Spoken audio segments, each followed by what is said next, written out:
Assalamualaikum warahmatullahi wabarakatuh.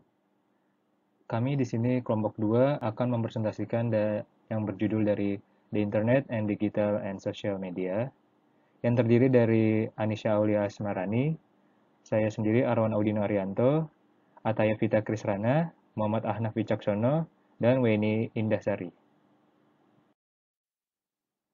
Ini merupakan table of content-nya. Yang pertama ada The Growth of the Internet, yang kedua ada Internet and IMC, yang ketiga ada Mobile, yang keempat ada Internet Matrix, dan yang kelima ada Advantage and Disadvantage of the Internet, Digital, and Social Media.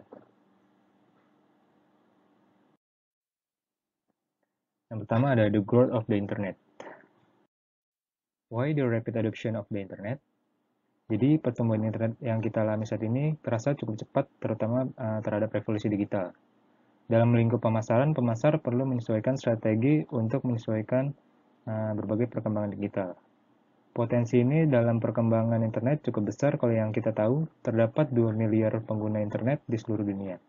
Dengan internet arus dari informasi cukup cepat dan memiliki daya tarik yang besar bagi pengguna internet.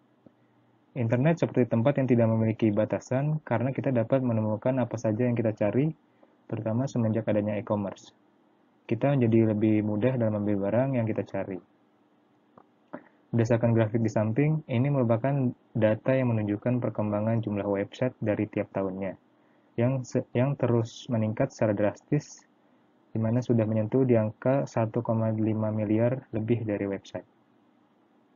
Perkembangan internet ini membuat pemasaran melalui media digital meningkat pesat dengan tujuan meningkatkan target pelanggan secara efektif dengan menggunakan media sebagai sarana untuk komunikasi pemasaran.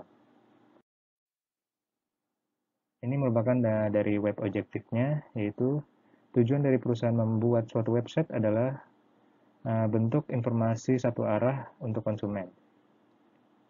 Seiring berkembangnya zaman, website menjadi situs yang dapat digunakan sebagai media promosi merek.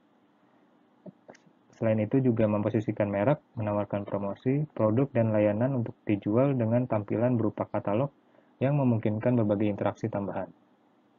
Situs web juga dapat memberikan feedback dan masukan bagi konsumen yang dapat langsung digunakan oleh pemasar di mana pelanggan terlibat dalam mengkonsumsi produk tersebut.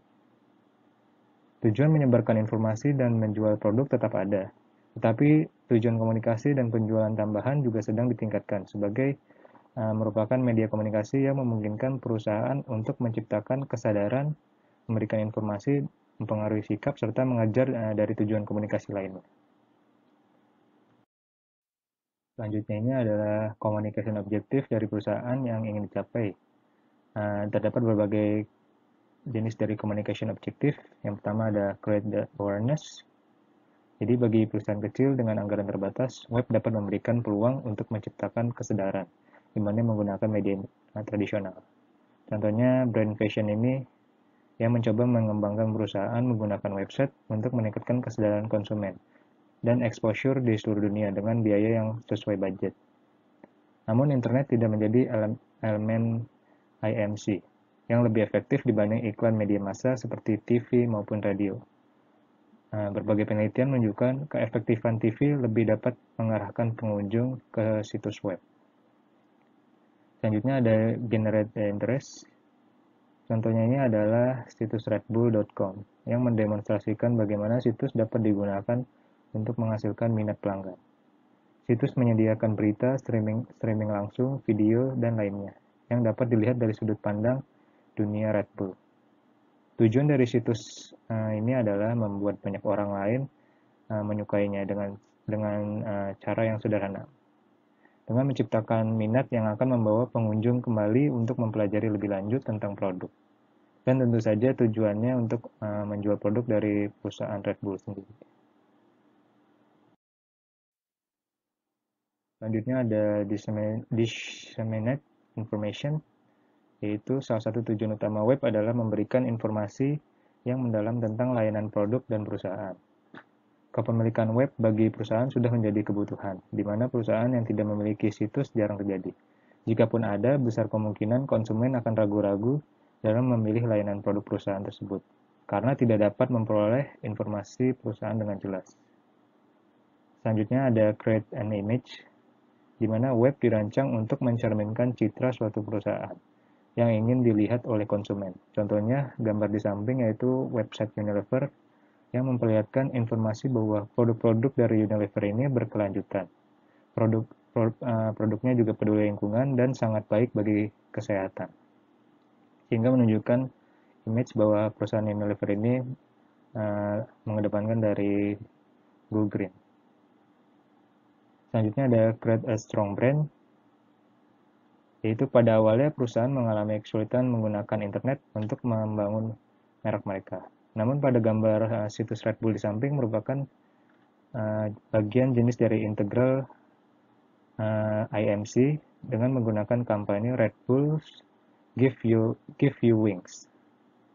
Red Bull memposisikan dirinya sebagai merek yang didedikasikan untuk kegembiraan dan keberanian melalui olahraga Formula One, motor, bersepeda, selancar, dan berita dan video snowboarding, serta sponsor musik dan acara. Selanjutnya ada stimulate trial, yaitu web yang dapat digunakan untuk merangsang percobaan produk.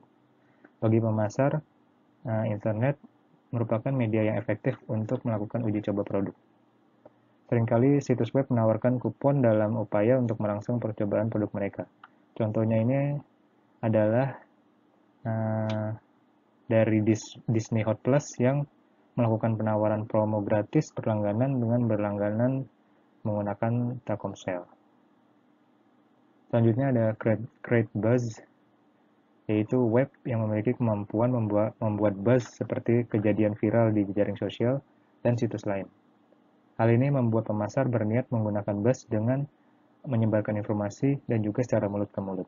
Contohnya pada iklan di samping ini, iklan Dove yang membuat video menggunakan sketsa seniman untuk menggambarkan persepsi diri wanita. Berjudul dari Dove Real Beauty Sketch, di mana video ini viral dengan memperoleh lebih dari 114 juta penayangan, menjadikan sebagai iklan yang paling banyak ditonton. Selanjutnya juga ada gain consideration, di mana pemasar percaya bahwa internet itu cukup efektif sebagai media untuk mencapai tujuan komunikasi, seperti pertimbangan dan evaluasi. Blog dan papan diskusi yang memberikan informasi dari jumlah dan berbagai interaksi pelanggan terhadap website dianggap sangat berguna untuk memberikan informasi yang berguna dalam mengevaluasi produk mereka. Selanjutnya ada the Internet and Integrated Marketing Communication. Jadi pada awalnya generasi website yang pertama umumnya disebut sebagai dekade pertama dari World Wide Web, yang diakhiri dengan banyaknya website yang bermunculan, yang dinamakan sebagai ledakan gelembung.com. Untuk sebagian besar dari website generasi pertama ini terdiri dari situs yang statis yang menghasilkan aliran komunikasi satu arah. Seiring berkembangnya zaman, generasi web berkembang menjadi generasi yang kedua, menyebabkan perubahan dramatis dari World Wide Web, terutama sebagai akibat dari desentralisasi, komunikasi, dan interaktivitas. Dengan informasi yang disediakan oleh pengguna sebagai kontributor konten, seperti konten iklan buatan pengguna, dan sebagainya. Hal ini membuat aliran komunikasi menjadi tidak satu arah, melainkan adanya conversation yang terjadi antara perusahaan dengan pelanggan.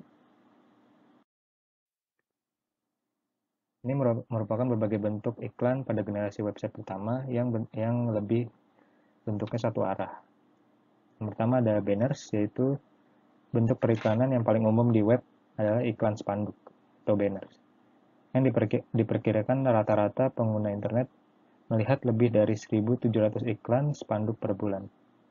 Sementara mereka yang berada di dalam kelompok usia 25-34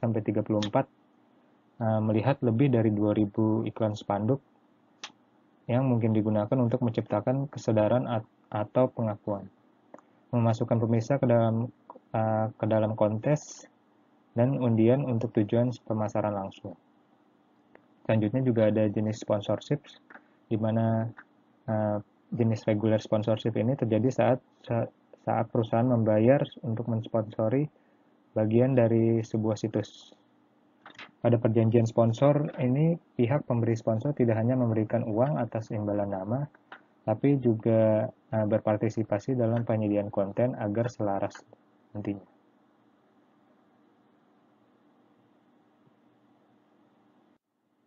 Selanjutnya ada interstitials, di mana iklan halaman penuh yang muncul di layar kita saat kita sedang menunggu konten yang kita unduh.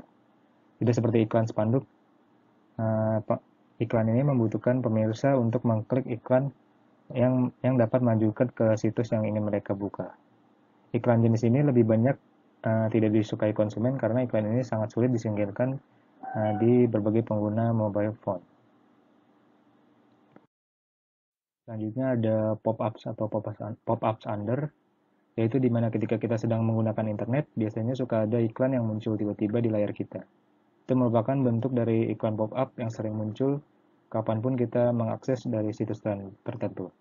Ada juga dari pop-ups under, yaitu iklan yang muncul di bawah halaman web, yang hanya terlihat saat pengguna meninggalkan situs tertentu. Ada juga dari paid searches, yaitu menunjukkan hasil dari pencarian di Google, di mana semakin tinggi sebuah situs muncul pada halaman pencarian, maka semakin banyak juga pengunjung yang akan diterima.